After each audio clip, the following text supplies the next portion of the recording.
Hi guys, what's going on? Welcome to another video. I hope you're doing well today. So today we're going to be talking about spears. Are they the new OP thing? The patch has dropped? Let's find out, shall we? So I've been playing around with spears a bit today. Haven't really got too much masteries on them.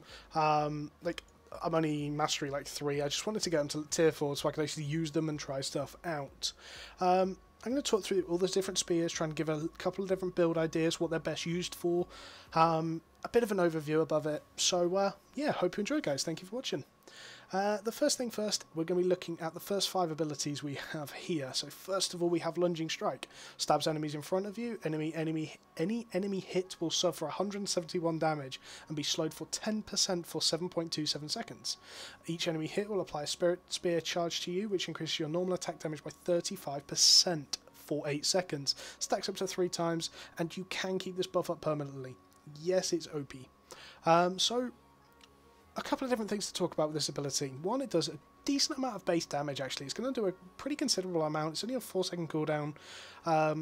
Each enemy hit will apply a Spirit Spear charge, which to me is kind of a little bit bonkers. Like, you can insta get to 3 stacks. You're going to be doing 105% increased damage, increased auto attack damage. You're also going to be doing, like, all of your E abilities are going to be doing a lot more, except the Heron Spear. Like, it just does a lot, to be honest.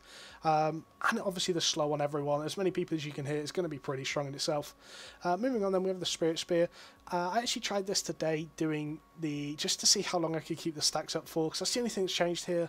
And just to show you, I'm actually going to swap to the Spirit Spear and just try it right now with 239 and in full plate, so I'm not exactly running the greatest of gear to try and do this. We're going to give it a go and see how long it works while talking about basically just a couple of different things. So we've got 2, 3... So this is where it starts to stack a little bit higher. We are burning quite a bit of energy every time now. But as you can see, I'm not waiting for the stacks to run out at all. You can really keep this up for a long time now. Like, if you want to burn your whole energy on it, I genuinely reckon you can get maybe 8 or 9 casts off at least, if not more, potentially, if you were using it for the whole duration. Which to me is just really, really strong. We then have Forester Spears, which has just been buffed. It ticks faster. It's a whole second, like it's a 1.2 seconds faster now, which to me is just crazy. It does a lot more damage. It doesn't do any more damage. It just does a lot more burst because it's damaged quicker, which to me is brilliant. 15-second cooldown. It's all the same other than that, but it's definitely a lot stronger. We have Inner Focus. Inner Focus was buffed a little while ago, increasing damage, crowd control duration, and move speed. I still don't like this over Forester Spears, however it does have its place. We'll talk about that in a bit, because I found quite an interesting different little combo that I've been doing today, testing out. And Cripple makes it a crippling attack, dealing 257 damage, which is really nice damage in the grand scheme of things. Slows for 15%, another slow, and yes, they do stack without DR.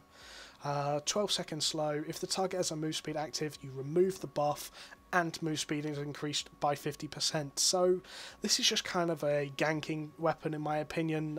You can really, really slow someone as they try to get away, cripple them, and yeah, you're really going to stick on top of them. They're not really going to be able to get away from you, and very, very strong. So in here we have an AoE weapon. We have like a more CC focused, an AoE skill, more CC burst skill, and then a ganking skill. So a really good range there. The E ability on the spear. So I'm going to compare this a little bit with Dual Sword and Clarent Blade, because it's kind of its closest weapons. So Dual Sword does, I actually looked at this earlier, but I'm being a potato. 556 damage on a 3-stack E. Obviously, you do get the increased damage then from the Health Shred. However, this does 569. You can build it from range. You can stack it completely without even needing to be in combat. You can just jump in. Has the same travel time as the Dual Swords. I have tested that today. Doesn't matter on the distance. And it's actually quite good. It is also one-handed. So in comparison to Dual Swords, I would actually have to go as far to say as a Spear is better. Obviously, not many people are running the Dual Swords. In terms of Clarent, it does very similar damage. The problem is it's a little bit of a smaller radius, and you do have that travel time on the E. You do, obviously it does have the advantage of being one-handed, so you can use an offhand with it, which is probably for me why it makes it better than the Dual Sword. Moving on, then we have the Pike. Now the Pike is probably the biggest burst thing out of all of the spears. It actually does a lot of damage, surprisingly enough. I was actually running today with... I apologise if you just hit Discord. I actually was running this with the ambush chest, and I was basically root smashing into a full forest of spears, and I was almost 100 to 0ing a clothy. Like, it does so much damage. If you've had more groupies there, you're going to be doing a lot. And obviously rooting them as well.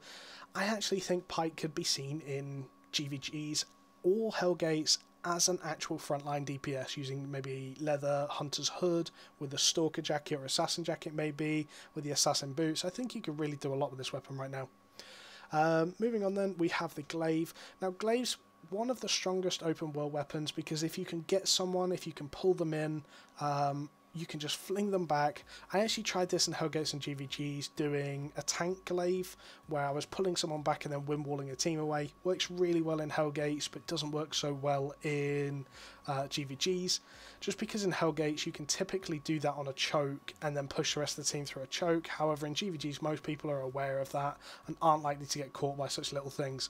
Obviously assassin boots is kind of a counter to this, because they can just dodge roll straight through the wind wall, and a lot of people are running assassin boots now. So glaive, probably one of the weakest spears right now, but still does a lot. It still pulls people back, does quite a bit of damage, and obviously anything that mispositions the enemy team is going to do a lot for you.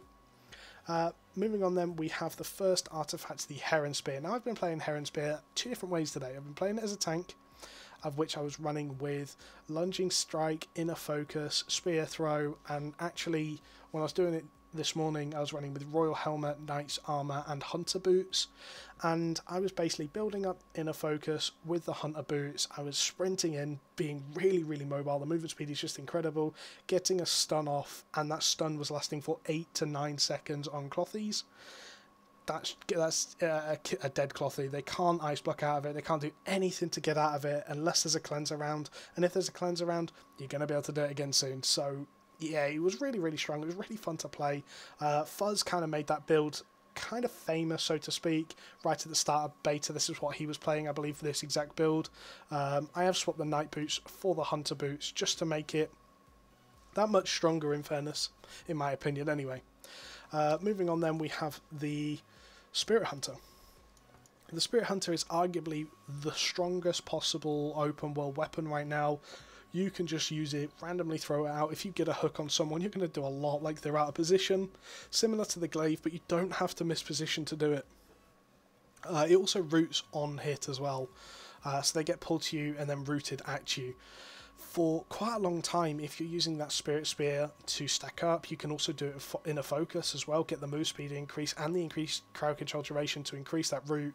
You can really do a lot with this. I see a lot of people using it with cripple just to get that slow though.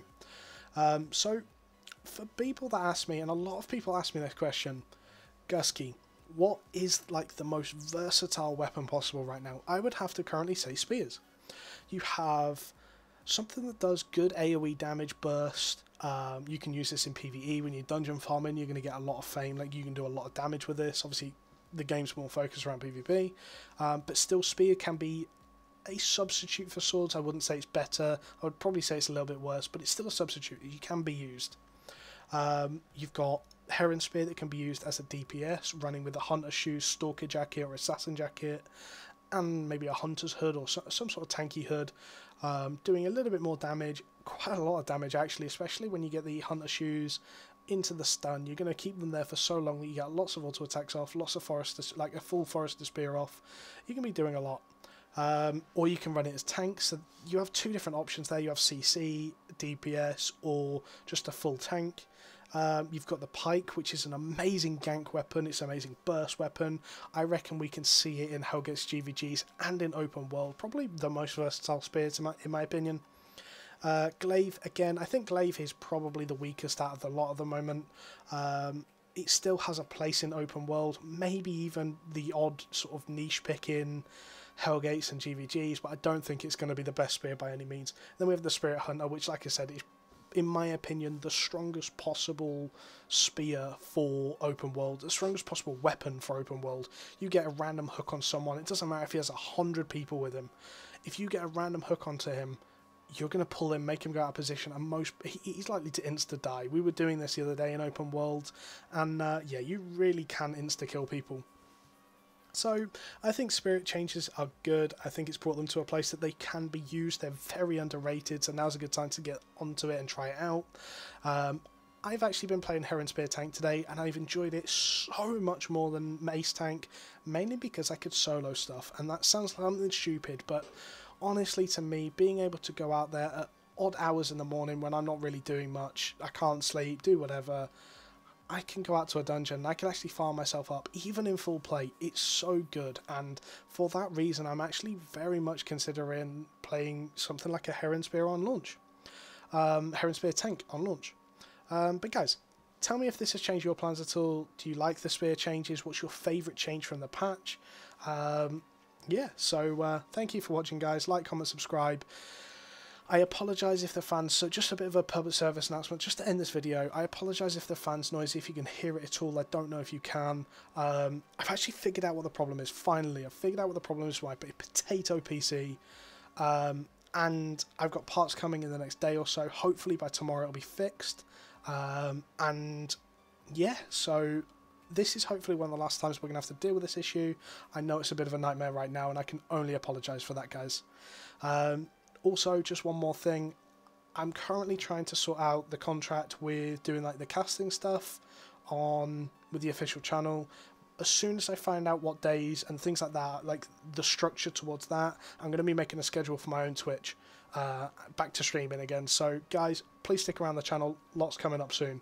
Like I said, questions for this video to leave below, because I love the fact that you guys answer the questions. Favourite change in the patch?